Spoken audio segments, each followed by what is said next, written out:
Hello, and welcome to the library's virtual book presentation featuring Professor Anthony Grafton and his new book, Inky Fingers, The Making of Books in Early Modern Europe. My name is Amber Cullen, and I am the library's Director of Development. Before we begin, I will make a few comments. I will then introduce Michael Thompson, who will introduce our speaker. Only our speakers will be on screen for this event. However, we would like you to participate by asking questions. To do that, type a question in the Q&A box at any time during the talk. Please do not use the chat box to enter your questions. If you have issues with audio, you may want to shut down programs running in the background or dial in from your telephone. The presentation will last about 40 minutes, and then we will have time for questions from you. This webinar is being recorded, and we will make it available to you online. Finally, I would like to thank the Seminary Co-op for partnering with us on this event. You can purchase Professor Grafton's book, Inky Fingers, on the Sem Co-op's website and receive free shipping with the code INKY20. That's INKY20.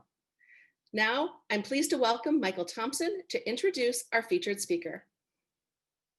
Hello and welcome. I am Michael Thompson, as Amber just told you, Chair of the Library Society. Thank you all for joining us this evening. It is my privilege to introduce our featured speaker. Professor Anthony Grafton is the Henry Putnam University Professor of History and Director of the Program in European Cultural Studies at Princeton.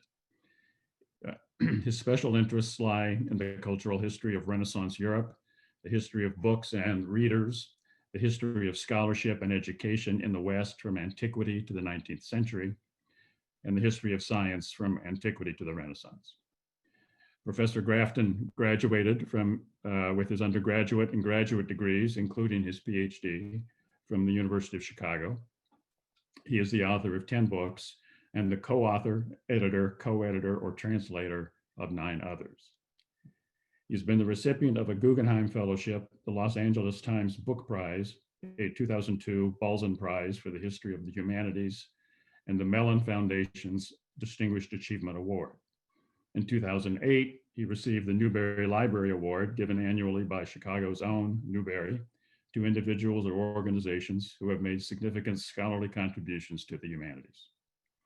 He is a member of the American Philosophical Society and the British Academy.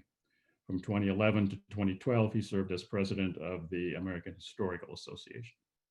Professor Grafton, I warmly welcome you and thank you for your presentation this evening. And thanks to everybody, to Amber and Anna Rather and everybody who has organized this very pleasant occasion for me. I wish I could be back in Chicago in the flesh, but it is really wonderful to be sponsored by the Library Society, the Regenstein, where I learned most of whatever I know, and the Seminary Co-op, where I learned the rest of it and spent my entire graduate fellowship very happily. And I still have those books, so it was probably a good expense. So tonight I'll present some of the arguments and some of the material that I've put together in a new book entitled Inky Fingers, The Making of Books in Early Modern Europe. Now, it's pretty clear that the path from cogitation to publication has never been as smooth as it is right now, at least technically. A scholar reads documents and articles on screen, takes notes on screen, writes on screen, and finally uses the computer to send a file to a journal that publishes an article or a publishing house that prints a book. Most of her friends or colleagues will probably read the finished product not on paper, but on screen as a PDF or as a Kindle book. So you can produce an original and even massive work of scholarship, of history or criticism without ever leaving your computer, as we all do these days with COVID. Indeed, you could do it without ever getting out of bed, much less dirtying your fingers. It's a world in which the processes of writing and publishing are very clean.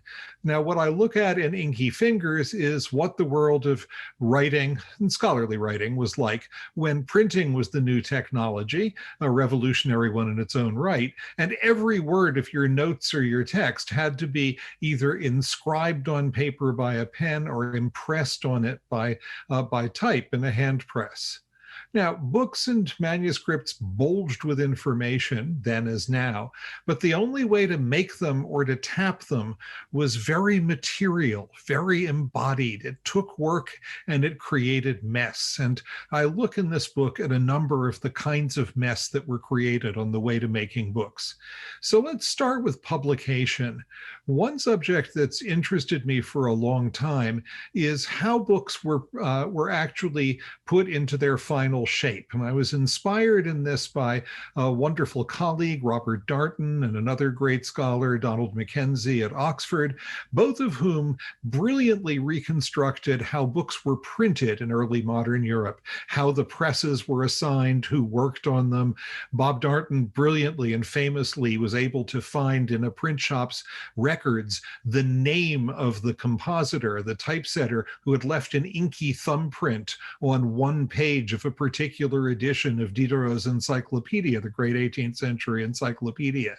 And that thumbprint inspired me, and I guess you can hear an echo of it in my title, Inky Fingers. I wanted to find out where the ink was.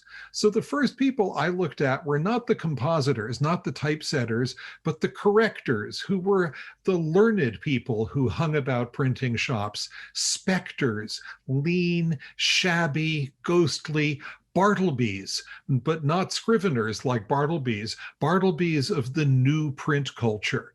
And what did correctors do? Well, the one thing I knew about them when I started work was that they corrected, and particularly that they corrected proofs. And as I began to look in the archives of publishing houses, I found fragments and sometimes whole sets of pages of corrected proofs from the 15th and 16th centuries. And I also found records which explained who was paid for doing what. And so the first thing that I found out was that copy editors corrected the proofs. The typesetter would print a whole sheet on rough, bad paper, and the corrector would pick it up and read through it and correct it. And this process would be done 3 times before the sheet would be passed. 1,000 copies would be printed, and they would eventually be folded and bound as pages. Now, this was itself a messy process. The paper was wet, the ink went everywhere, the wet pages, these wet, huge pages, had to be hung on the roof, so they were raised to the roof of the printing shop where the warm air went to dry out. So all that was messy enough, but it was still basically a process that was meant to ensure correctness and precision. And it soon developed its own techniques and its own jargon. I was delighted to find on early proofs some of the same symbols that my father taught me when I learned how to read the proofs of my first articles in the 1970s. My father was a newspaper man. He not only knew how to read proofs, he knew how to read wet type when a title page had to be changed at the last moment, and you do that upside down and backwards. So he was a great teacher. So I learned, for example, if I wanted something to be deleted, to write a schematic Greek delta in the margin, or to use a pound sign to show that space should be inserted. Correctors were already doing that in the 15th and 16th centuries. But I also learned that they did a great deal more. Correctors, it turned out, played a number of roles in these early printing shops. They were really something like agents. They often negotiated with authors. They would work with authors to get their books into shape. If it was necessary to hire a scribe to make a manuscript legible, they would take care of that. They would deal with the author if the author was complaining that it was taking too long for a book to come out. And more important still, they turned out to be the closest thing that an early modern press had to an editor. So a corrector, and here the Inky Fingers came into play, marked up the copy, the manuscript that came in from the author, showing the compositors where the pages would be divided. If it needed punctuation, that was often left to the corrector. If you can imagine letting your editor punctuate your work, this was normal until the early 19th century. Byron's poems were still punctuated in the printing house. The corrector would arrange texts that were undivided, as manuscript texts often were, into paragraphs, give sections titles, draw up title pages, and after the text had been set and the proofs were corrected, it was usually the corrector who did the index for books. And I found in the account books of the Froben House in Basel, a great Renaissance printing house, correctors who were called correctors who were being paid for each of these jobs. And this was a pretty responsible and serious set of jobs. And it seemed to me that the corrector was really playing a pretty central part, if a somewhat messy one, in the production of books. But the deeper I penetrated, the more I learned about the varieties of problem that arose and the varieties of improvisation that took place, given the great variety of books that Renaissance and 17th century printers did. For example, in 16, 18, and 19, in Basel, the printing house of Koenig produced a copy of the Hebrew Bible with the main commentators, the so-called Mikraot Gedolot, which is still a basic book of Jewish learning. And to do this, they needed a Jewish corrector and Jewish typesetters because the Christians couldn't really handle that much Hebrew. Basel had expelled all its Jews in the Middle Ages, but the printer was able to get permission to bring 3 expert Jewish workers in. And the problem was this. The Jews didn't have time to do all the typesetting, so Christians had to do some of the typesetting. And the Christians were very good and very precise workers, and even if they didn't know the actual Hebrew language, they could follow the copy reasonably well. But there was a problem. In those days, you worked 6 days a week. So the typesetters worked from Monday through Saturday, but the Jewish corrector couldn't work on Saturday. He could work on Sunday, but the Christian printers couldn't work on Sunday. So the Jewish workers got a long weekend, but 1 out of every 6 proof sheets was never corrected, as the Jewish corrector complained in a preface to the edition, which he diplomatically put in Hebrew so the printer and other Christians wouldn't know what he was complaining about.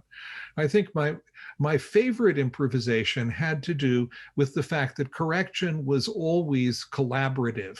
As I went into the pay records, I found that the corrector always took the proof sheet and read along with a pen in hand, marking the probably pretty inky sheet up, while someone else called a reader read the original copy aloud. That way the corrector didn't have to keep moving his eyes from the original to the proofs.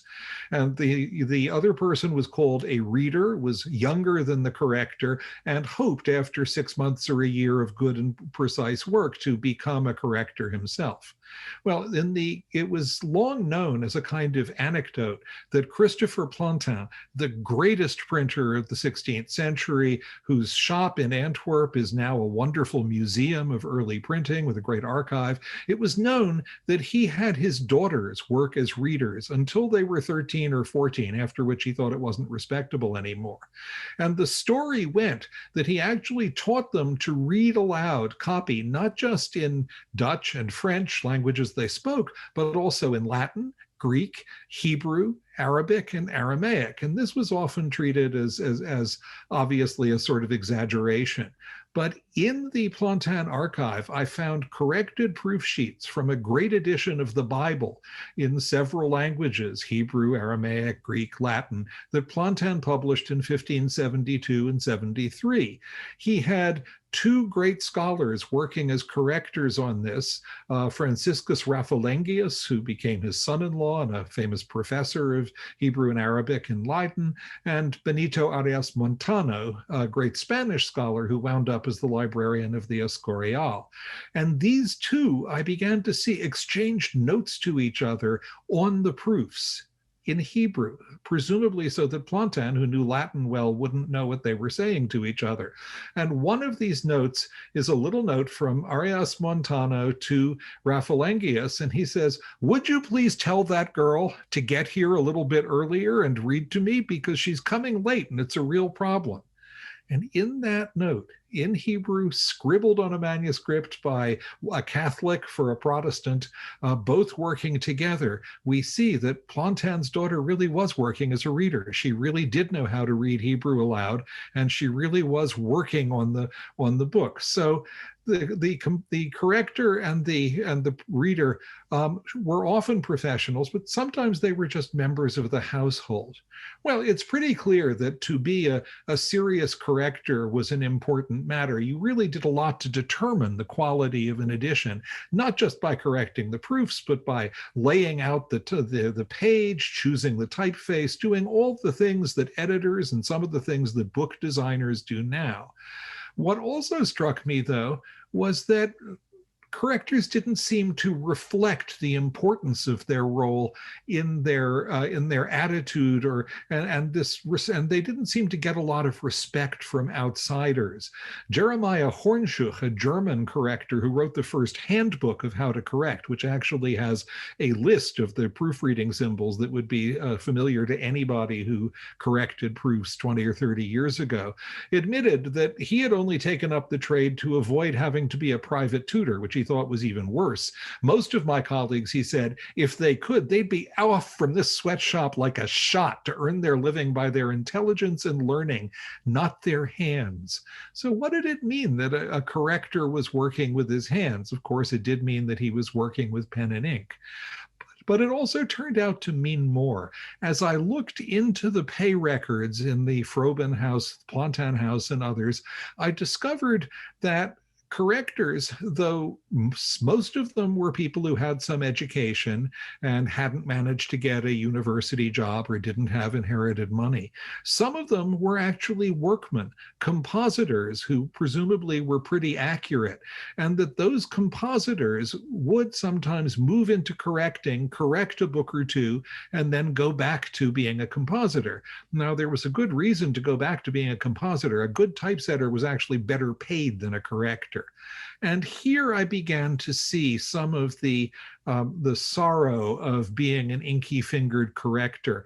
Yeah, as a corrector, you were probably, though not always, a learned person.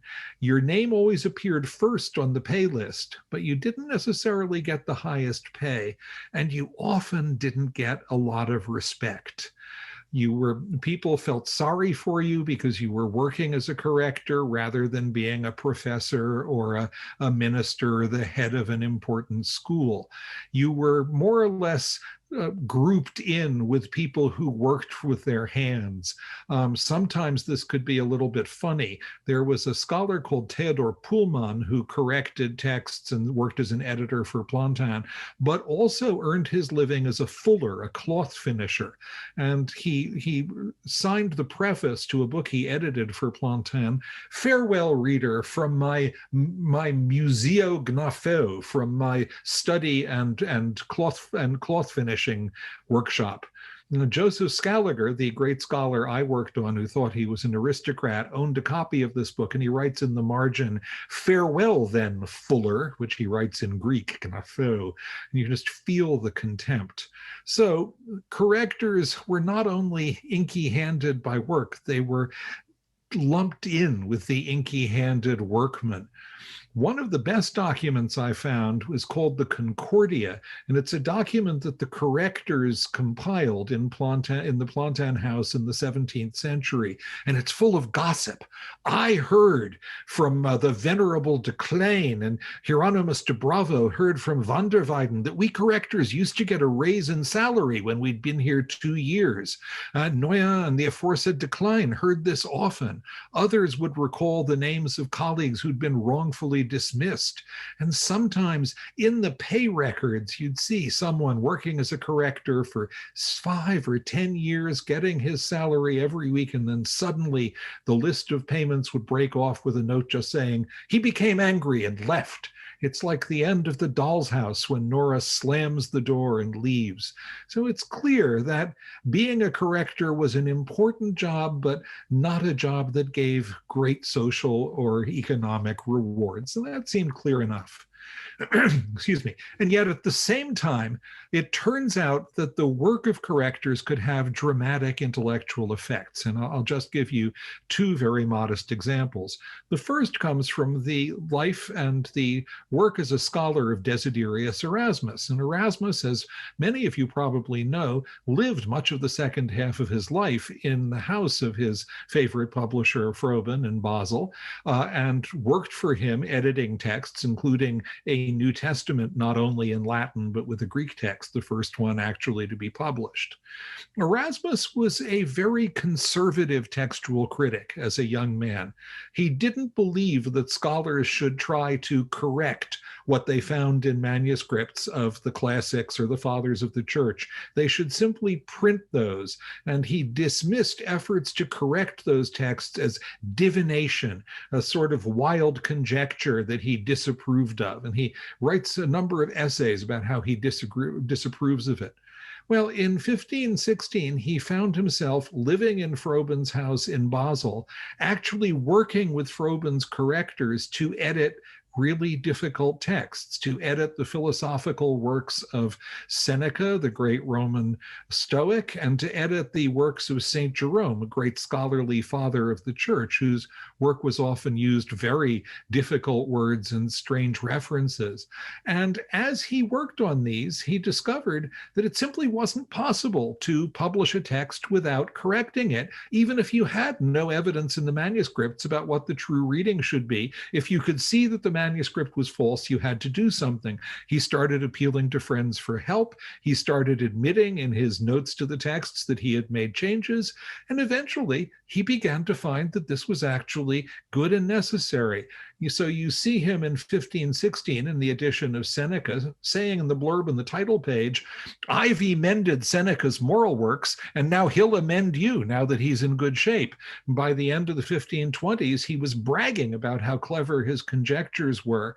And in addition, it's Erasmus who formulates for the first time rules of how to correct a text when you don't have good evidence from the manuscripts. A great rule, which is still employed by textual critics, is the harder reading is better. The idea here is that a scribe will always make a difficult reading easy. So if you have variants and one is hard and one is easy, the hard one is likelier to be true. Erasmus is the first person who formulates this, and he formulated it as part of his effort to work out how to correct texts responsibly, as the correctors did in the printing house as they did, but with more expertise and more reflection. So here you see that it was the experience of correcting in the printing shop really changed Erasmus in the way he thought about his job as a scholar. It also really changed texts, and I'll give you just one very famous example that I don't think has been quite correctly understood, and that is Copernicus' book on the revolutions of the earthly spheres, which was brought out by a Nuremberg publisher named Johannes Petreius in 1543. Copernicus himself was very ill, dying, and couldn't see the book through the press, so it was prepared and the proofs were read by an agent of his, Georg Joachim Rheticus, who also worked for Petreius, and a theologian named Andreas Osiander. And they made a lot of corrections in the text, often rightly. With a technical book like Copernicus, as you can see, when a correction of a number, for example, is right. But Osiander in particular made one really radical correction. Copernicus not only argued for a heliocentric system, he not only showed that you could do astronomy with the sun rather than the earth in the center of the universe, he also insisted that that's how the universe really was, whatever the Bible or the ancient philosophers might say. That was a very strong argument in a world that had been geocentric, and Osiander found a way to correct it without changing it. He added an anonymous preface to the work in which he said, "Don't worry, this is just a hypothesis. And it's not meant to tell you how the world really is." So he took a book which had been meant as a direct and radical challenge to the structure of natural philosophy and dialed its radicalism down. And people have been furious with Osiander for doing this from that time to this. Rheticus threatened to beat him up and took him and Petreius to court, though he lost. Johann Kepler and Galileo and other great astronomers were fascinated and horrified by the story. And yet, I would argue that what Osiander was doing was the work of a good corrector. A corrector was supposed to make a text fit for publication. And if that meant changing the text in superficial ways, correctors were willing to do that. So experienced Jewish correctors knew if they were printing Hebrew books that contained words that Christian censors who knew Hebrew would find offensive, they had to change them. So the word goy, for example, for someone who was a non-Jew would often be replaced with a neutral word in the printing of medieval Jewish texts. And this was a form of censorship, but not done by a censor, done by the corrector.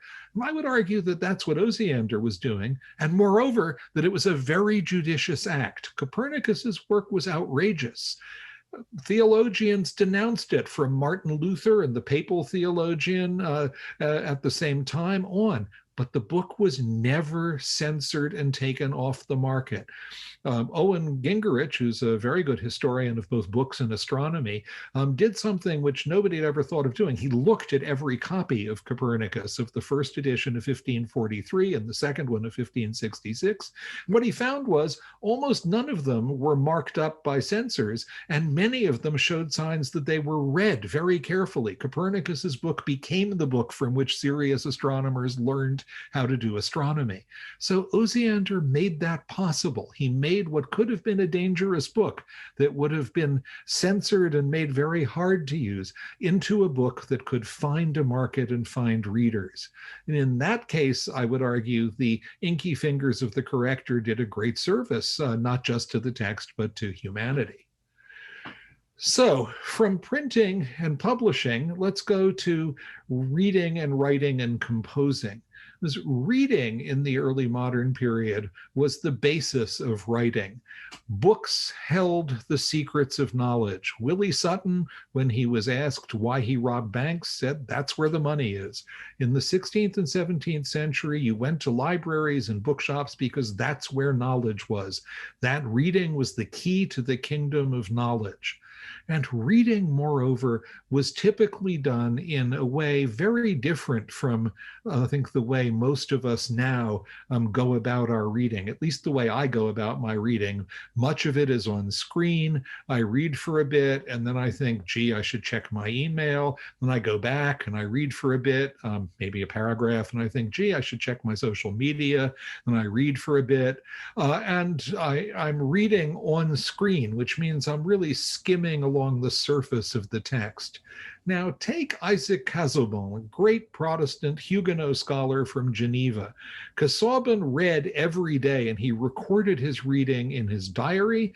And of course, we have thousands of his books, which have records of his reading. And we know that reading for him was a deep embodied craft. He got up very early. One diary entry begins, "I rose at 5, alas, how late." He was furious when anyone interrupted him. "Amici inimici," he would write in his diary, "my friends are my enemies." He annotated every book, underlining, summarizing, criticizing. So one of the books that he read most intensively, a copy of the Greek historian of Rome, Polybius, is now in the Bodleian Library. And there's so much annotation around all four sides of each page, between the lines, on blank pages, that the Bodleian classifies it as a manuscript, even though the underlying book was a printed edition from the 1540s. So this was a kind of reading that was very intense. It was reading with a purpose, reading done with intention, reading done with your tongue bitten between your lips, your pen clenched in your mouth so you could record every step in the process. And once you had read the books that way, you would take what you'd found and record it again in a commonplace book or several commonplace books, notebooks organized ideally by topics in which you put what you had found and arranged it so that you could use it. And this is a process that unexpected people went through. One of them, and this was a bit of a surprise to me, is Baruch Spinoza. Now, Spinoza is much more famous than most of the people I work on, and in his Tractatus Theologico-Politicus, his theological political treatise, which he published clandestinely in 1670, this really was a dangerous book, he made a famous argument that just sent seismic shocks through the world of European learning. He argued that the Hebrew Bible was a historical document written at a particular time and place by ordinary men whose primitive conceptions of morality and the cosmos had determined what they wrote, who had compiled part of what they wrote from earlier sources, often making mistakes, and that the only way to understand the Bible was to contextualize it, to put it back into its context, to understand how it had been transmitted, and to realize that it could never be a guide to life in the 17th century or in the modern world because it had been written for such a different world. Now, this took some very hard and careful thinking, but it also took a great deal of reading. Spinoza, I found, read the biblical commentaries of Abraham ibn Ezra, a 12th century polymath, which he admired and took arguments from them.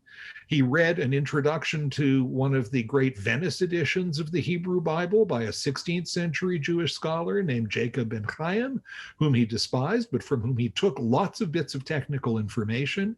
He read a majestic work of Jewish learning by Azaria de Rossi, an incredibly erudite Italian Jew from Modena, whose book, The Light of My Eyes, Me'or Einayim, is the first great book of modern Jewish learning to use classical texts as well as classical Jewish texts and try to reconcile their sources.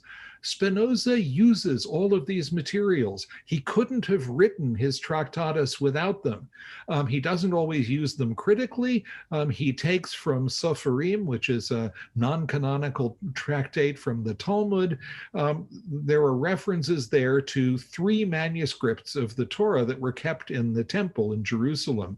Spinoza decided with no evidence that those were the only 3, that the Jews had only had 3 manuscripts. And that's an argument that he makes quite seriously. It's a basic part of his argument, and it comes from this kind of reading, note-taking, taking the sources very literally and making a mosaic out of them. So this is a process which we can see in the work of scholars, but also in the work of people like Spinoza, not a professional scholar, somebody who was really just trying to make sense of the Bible in the most serious and systematic way that he could. And you can find this kind of reading and writing in the most extraordinary places. Some of the most famous texts we have from the Renaissance were built this way by someone who studied classical texts in secondary school and modern texts, and then put them together in a mosaic. Take the to be for or not to be speech in Hamlet. Shakespeare got to be or not to be from several earlier English writers. He got the sea of misfortunes from Erasmus, who suggested that as a way of describing a real pile of troubles in one of his textbooks. Practically every phrase in the speech came from somewhere else. It was the way he put them together that made them so extraordinary. And that's just as characteristic a piece of this inky way of writing, where it's almost impossible to tell reading and writing apart. You read and you write as you read, and then you write from your reading. It's just a very different world of production of texts than what we do. And you know, it involved a fair amount of grinding, really grueling manual labor. Moderns, we work on keyboards, we worry about back problems and carpal tunnel syndrome. Early modern scholars had their eyes worn out by endless reading of small print, their fingers bent with arthritis and stained with ink, their backs bent by years of crouching over tables laden with books. And yet, doing that kind of work could provide the most remarkable stimulus to thought, to connecting the past as you found it in books with the present as you experienced it, and much more. Again and again, if you look at the books that a Renaissance scholar read, you find him working in the margins, working in the notes he takes in his commonplace book, thinking and moving. A character who fascinates me is a gentleman called Bernardo Bembo, whose son Pietro became a very famous writer and eventually a cardinal. And Bernardo was a Venetian patrician who worked as a diplomat, as an ambassador from the great city of Venice. And everywhere he went, he bought books. And everywhere once he bought the books, he annotated them and he took parts from them and put them in a gigantic commonplace book, which is now in the British Library. So in Florence, he bought a copy of a commentary on Plato's Symposium, the great dialogue on, among other things, love, written by the Florentine philosopher Marsilio Ficino. And in the margin, he wrote a note about his own platonic love affair with someone else's wife there. When he read on a history of the 3rd century Roman emperors, he learned that one of them liked to have his trainers bring wild animals to the dinner table to terrify his guests and didn't inform them that they had had their teeth and claws removed. And there he notes the same thing had happened to him at the Burgundian court when he was the Venetian ambassador there, and he'd been soundly laughed at. So again and again, this kind of reading and production of notes turns out to be a fascinating world, a key to people's minds, whether or not they're writing. But especially for writers, compilation could have extraordinary effects. One case is that of a 16th century Italian humanist called Polydore Vergil, no longer a household name even in learned households, but a bestseller whose big book sold thousands of copies in the 16th century. It went through 50 or 60 editions. It was called On the Inventors of Things, and it was basically a history of the world in 100 objects, rituals, and forms of building. So he talked about the history of printing, he talked about the history of paper, he talked about the history of obelisks, and that was all in his first 3 books. In books 4 through 8, he talked about the history of Christianity, he talked about the history of churches, of cemeteries, of the Mass, and in each article, he worked by compiling information, everything he could find in the canon law, everything he could find in the books of theology, everything he could find that was remotely relevant, he put together. Now, this may seem like mere compilation, but in fact, what he discovered was something that nobody had really argued systematically before him. The more he looked, the more he saw, or thought he saw, that Christian priests and the Christian religion had taken over an immense amount from the Jews. He thought they had taken their vestments from the Jews. He thought that the Mass drew a lot of its content and ritual from a Jewish synagogue service. Again and again and again, he found Jewish influences in Christianity. Now, he could explain this. The early Christians, he pointed out, found their first followers among Jews. You can see that in the book of Acts. And so they necessarily had to take over Jewish liturgy and Jewish ways of praying and Jewish ways of blessing in order to appeal to them. And yet, it was a very radical argument to make. What he was saying was that Christianity was not a total rejection of Judaism. It was in some way the offspring of Judaism. This is a profoundly historical point. And through the 16th and 17th centuries, scholar after scholar worked on it. They brought in new sources that Polydore Vergil didn't know, like the Jewish Talmud, which many Christian scholars learned to read, Jewish prayer books and Jewish commentaries. They assembled much more material than he had, and they qualified some of his arguments while confirming others. But still, this means that in the 16th century, the age of the Reformation, when it really mattered to Protestants and Catholics to know how Christianity had developed over time, what the history of Christianity was, scholars were saying, well, excommunication. Early Christians punished disobedient people in their communities by excommunicating them. Well, so did the Essenes, who were Jews. So probably Christianity got this basic form of discipline, not as an independent inspiration, but from the Jews. So here's a case where the slow process of annotating, rather than some process of brilliant insight and discovery, is really what made Polydore Virgil and then his readers see the history of something that mattered deeply to them in a radically new way. I'll just give you one more example. It's for me is one of the most striking ones of the way in which compiling could be revolutionary, in the way having a good hand with a pen really mattered, and of the way in which scholars learned from artisans. It's not just that their craft had an artisanal character, and it really did. They also learned from artisans. And my case in point is a great scholar, Jean Mabillon, Benedictine monk, who in 1682 published the first great book on the history of writing. It's called De Re Diplomatica, on ancient documents, and it includes a history of writing from antiquity through the Middle Ages, and a history of scripts. And it not only tells you how Latin script develops, he gives 50 or 60 specimens, whole pages of facsimiles, in which passages from dated manuscripts are facsimiled. Then you get a model alphabet for that script, however strange it looks, and you get an effort to fit that into a larger history of script.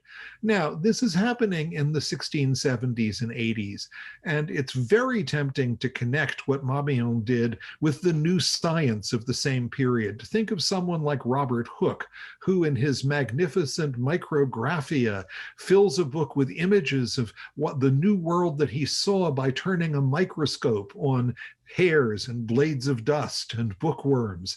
This is a world, one thinks, in which both scholars and natural philosophers or scientists have learned to see things that would once have been dismissed as insignificant, as significant, as worthy of attention, and have learned that the only way to tabulate and present this kind of information is visual. In fact, though, there's no evidence that Mabillon was looking at contemporary scientific work. He actually learned from a very particular kind of inky-handed artisan, the scribe. In the 15th, 16th, and 17th centuries, the first great age of print, scribes also flourished as never before. Governments needed scribes. They were building out their archives. They were building fleets and blue water navies. They were building empires that spanned the world. All of this generated more and more correspondence between governments and their allies and their enemies, governments and their ambassadors, governments and the commanders of their armies and their fleets.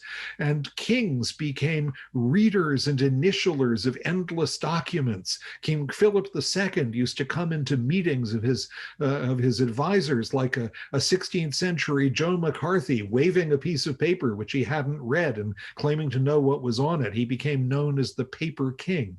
So even as printing supposedly replaced the hand copying of books, hand copying exploded. I think one reason, by the way, was probably that scholars no longer had to copy the whole books and their handwriting deteriorated in much the same way that mine did when I no longer had to copy notes by hand in libraries neatly and legibly, but began to do it on a laptop. Professional scribes became celebrities. They studied old forms of writing, learned how to do them, produced facsimiles, and analyzed them into alphabets. And they published books and collected manuscripts in which they showed how to do this. It was also the professional scribes who worked out how you make a script facsimile. And there was a particular method for this. You took either paper from Lyon or the allantois, the amniotic membrane of a cow's embryo, or the pericardium of an ox, and you prepared it. You rubbed it with linseed oil or turpentine or pork fat, and then you dried it. If you used an allantois, it might attract worms, so you were advised to keep it in urine until you actually needed it. And then when you got to one of the great libraries like the Vatican and you wanted to make a facsimile of a 5th century manuscript of Virgil, you took your paper steeped in pork fat or your membrane and you laid it on the manuscript, and Mabillon sent detailed instructions about not to let the thing come up from the paper, how to keep it tight, and you copied through the transparent paper. This was a scribal technique that scribes had used. Mabillon used the work of an earlier scribe, which he knew in manuscript. He cited other scribes whom he read in print. He followed their innovation, and he himself imitated them, making these facsimiles, learning the history of script, not again by reflection at a distance, but in an embodied way, going in with his pen and emulating the scripts that he was trying to learn. So this is a case in which a book that changed the world of scholarship, and Mabillon transformed the world of scholarship. Nobody ever studied manuscripts the same way after him, was actually an artisanal work and the product of an imitation of artisans. Now, it's obviously no accident that these questions interest a scholar right now. We've lived through a revolution, in the doing of scholarship and the production of books, and I have benefited as much as anybody from doing this. I learned from my old friend Andrew Abbott at the University of Chicago that there is no mythical group of old crotchety scholars like me who only use books and hate digital sources. The heaviest users of books, and I've been known as a heavy user at Princeton since I arrived there in 1975, are also the heaviest users of digital materials. So I'm fully part of a new world, but I love showing my students the old world that I come from, the world in which you copied what you studied into notebooks slowly and meticulously because you never knew if you were going to go back, where you typed and retyped your work and thought hard about every word because it was physical work to type it, where when you sent a book to Oxford University Press, it came back with 50 single-spaced pages of remarks from a copy editor who was immensely learned but had never wanted to be a teacher because he wanted to have plenty of time to go to the opera. That's an old world, recognizably in many ways more similar to the world of my early modern scholars than to the one that I and my students inhabit now. And it's great fun to historicize all of this for my students and see their faces frozen in disbelief as I tell them what it was like to write a dissertation when there were no digital sources. Well, obviously, it's a lot of work to recreate the practices of these hard-pressed, hard-working readers and writers and correctors, but I hope the hire is worthy of the labor. When you follow an early modern thinker or scholar at writer and work, you find yourself in a fascinating place, not the dark valley of the shadow of the book that George Gissing described in New Grub Street when talking about the Library of the British Museum, but a lively province of the past. And what I've tried to show is that historians can learn a lot, intellectual historians in particular, by remembering that the books they read were not just the cerebral creations of people working as disembodied intellects, they were also the result of the low toil of a lot of inky fingers. Thank you very much. Thank you so much, Professor Grafton, for speaking with us about your book, Inky Fingers. It was truly an excellent talk. So much drama going on in the margins as it relates to scholarship. So we really appreciate it. I'd like to introduce myself. My name is Elizabeth Frengel, and I am the curator of rare books in the Special Collections Research Center. And I've had a long-running interest in the history of the book and have been following Professor Grafton's work. And it's my pleasure, my privilege to be able to lead off our question and answer for today. Now, I noticed a few of you have already typed in questions in the Q&A box, and I'm sure we'll be able to get to those. If others in the audience would like to ask a question of Professor Grafton, simply type it in the Q&A box and we'll get to as many of them as we can this evening. So if you don't mind me starting off, Professor Grafton, I'd like to ask you if you could continue your reflection on your experience as a humanist scholar and describe for us, I'm so interested in the details of how you were able to uncover evidence about these largely anonymous figures, the correctors, your story about the Plantin Moretus print shop and the daughters. Readers. I think that's fascinating and probably not easy to. It took me a long time to learn about the correctors because not too much had been done on them. The best book was published in 1714 in Latin and was fascinating, but it didn't actually give its sources. So I had to do a lot of detective work even to check things I found there. So I simply began to make a habit of asking around, when I went to any new library, do you have anything that would be relevant to this? Is there any material? Do you have any proofs? And librarians, of course, libraries know more than anybody, and librarians and archivists know the next most. And historians are just children playing in the sand by comparison. So I found that if I kept asking and ordered anything that looked likely and took sort of lucky dips in the archive, I found enough material not to reconstruct any single publishing house, not even Plantin's, which has the richest archive, but to put together a kind of mosaic of what happened in a learned printing house. It would be a lot easier now because I was doing this at the very end of the period when you usually couldn't take pictures yourself in libraries. And had I been able to use a digital camera, as I do now whenever I visit a library or archive, I could have collected more material and more quickly than I was able to do using what were still the traditional method of typing into a laptop and ordering as many pictures as I could afford. So I do regret that a little bit. On the other hand, it was probably appropriate for this study. And I think many of the best things that I found were the result of great luck. One of my best things was bought by Bill Scheide, a wonderful collector who housed his library in the Princeton Library, and when he died left us his collection, which is an amazing collection. And he had a wonderful librarian, Paul Needham, who worked with him. And 30 years ago, probably, they bought the copy of a work by Pope Pius II, Aeneas Sylvius Piccolomini, which had been the basis of the first printed edition and was marked up. And they also bought a copy of that edition, and the corrector actually had written a preface and named himself. So I could actually see how a corrector marked up an entire book. And that was, it wasn't he didn't do a brilliant job, but it was a very interesting thing to be able to follow. Thank you so much. And I think maybe along those lines, and then I'm going to turn it over because we have had several questions now come in. I wonder if you could say just a little bit more about the dynamics in a printing house. You touched the demarcation between the theoretical role and the mechanical role. And I imagine that there was probably some happy, unwitting collaboration, but there were probably also many fiery crashes and clashes. So I wonder if you could give us some good examples.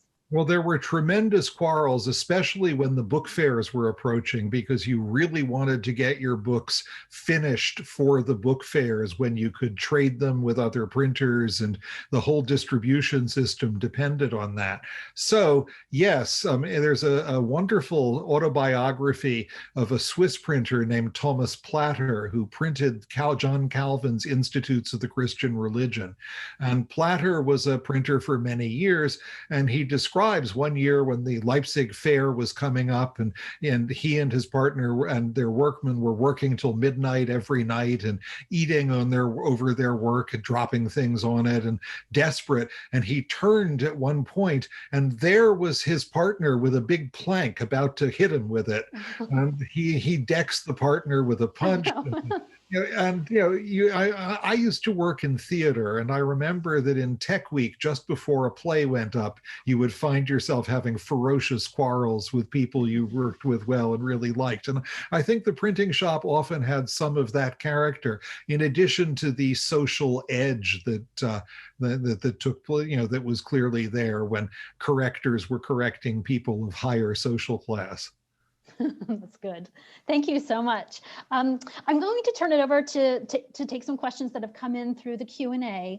Our first question is from Stephen Heller, and he asks, in Brand Luther, Andrew Pettigrew seems to suggest that Luther did much correction and proofreading himself, along with a fair amount of production management of his huge number of books and pamphlets.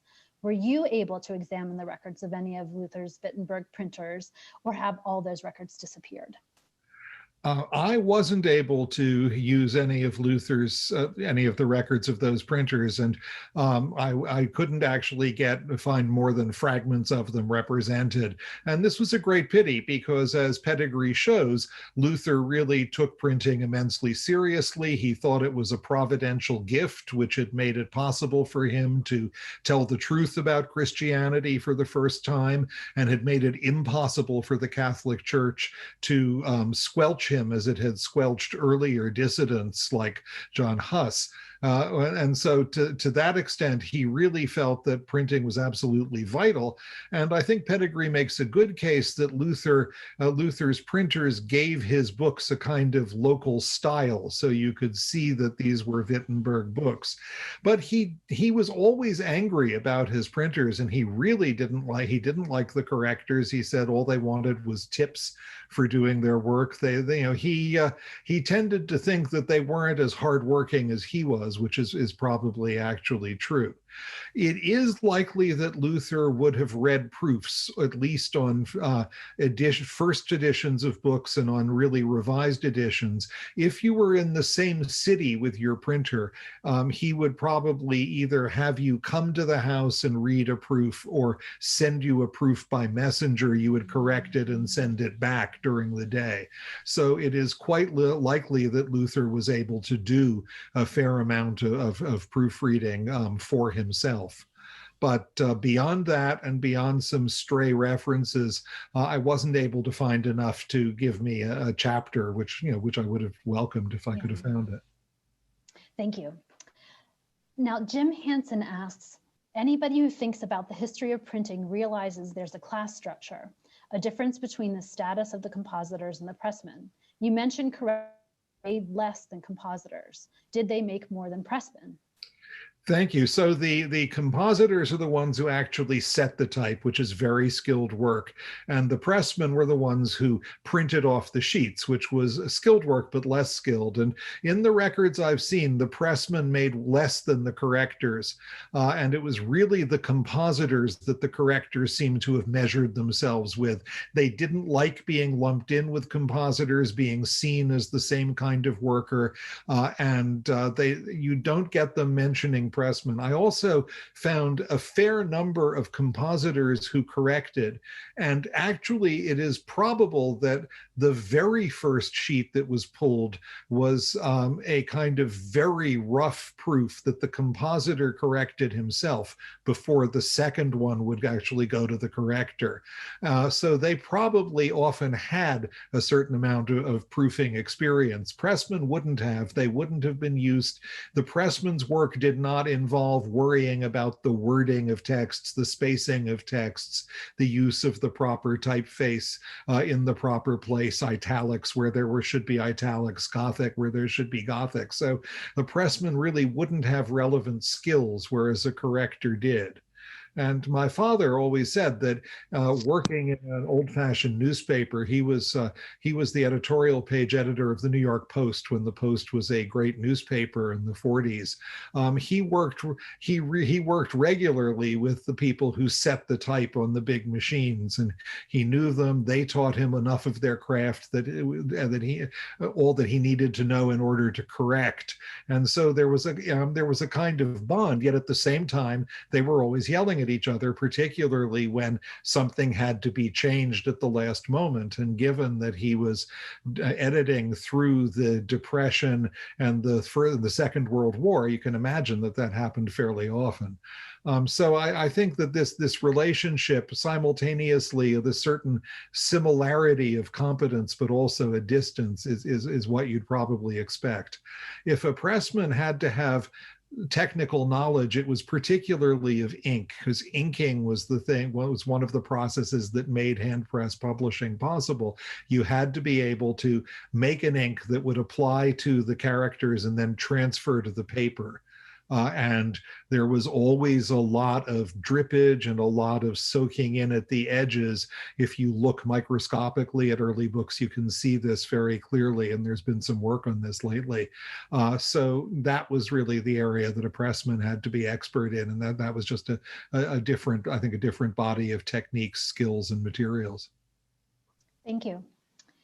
John Beale asks, what role did live authors play after a text went to the printer, so presumably is published? Well, often live authors played no part until they actually got the book back from the printer. And I don't know, I always find when I get a book that I open it and the first thing I find is an error that I missed. And it's either a typographical error that I somehow missed, even though I proofed it several times, or a substantive error or an error in a date and that seems to me to happen all the time. And that happens a lot in the 15th and 16th centuries. But there are times when there is real dialogue between the printers and the authors. So sometimes an author who was socially prominent would submit a book to the printer, and it wasn't in good enough shape that the printer could really allow it to go out over his name. And in that case, the printer and the corrector would have to diplomatically go back to the author and say, thank you for your text. We really like it, but we want to correct the wrong Latin in the title. And then we have several thousand further corrections that we'd like to make. So there could be a lot of correspondence. There could be real efforts at diplomacy. There could be efforts at cleaning up a text or saying, you really don't want marginal notes. It's a small format book. And if you have marginal notes, they'll clog the pages and make them unreadable. And then finally, I've had one wonderful case where a Basel scholar got his book back from the printer and they had changed all of his spelling of Latin words. Every single possible word had been changed and they hadn't notified him. And he went completely nuclear and insisted on writing an errata sheet which denounced the correctors for their stupidity and ignorance of Latin, and then changed every word back. So a reader could go through with this sheet and correct every word in the book. And he made the publisher print this at the front of the book. So you do see times when the author gets to fight back. Usually, then as now, the author is pretty much stuck. And the one thing you can do is get an errata sheet added on, though most errata sheets were already there, added by the corrector in the printing shop, because that was the last thing you would do. Of course, texts were much more fluid in the 16th and 17th centuries in printing than they are now. Our texts are fluid till the second before the printing starts, but then it's frozen. You don't make any other changes after that. In the hand press period, a corrector might happen to cast an eye down and see a mistake halfway through printing 1,000 sheets. So they'd stop, fix the error, and print the other 500 sheets with a different reading. Or if you really saw it too late, you might print a correction. You might have correction slips printed and they'd be glued over. Or you might actually correct the text in pen. Aldus Manutius, probably the greatest of all early Renaissance printers, when he found mistakes in his Greek books, he sat down and corrected every copy in pen. It's his Greek writing, you can see it. And you'll find 100 copies of an edition, and in 98 of them, it's corrected by pen in his hand. So this kind of flexibility of the text was something that authors could also, allowed authors sometimes to intervene, to have second thoughts and change what they had written. But the fluidity in the process is utterly different than now. Now we have this incredibly labile text that we can play with and change, and usually the publisher will let you do any kind of change within reason until the presses actually start. Thank you. So we're just 2 minutes past 8, and there are 2 questions remaining in the Q&A box. I hope I can ask them both. One of them might be long, and the other one probably is a short question, but I'll ask them both to you, and you can handle it as you will, and then we'll probably wrap up. John Beale also asks, this is the first question, would Shakespeare's language have been corrected? And by whom? And that probably has a lengthy answer. And then the second question, I'll ask it while you think that one, is Jill Gage asks, she must have seen the tail pop up. Can we see the cat?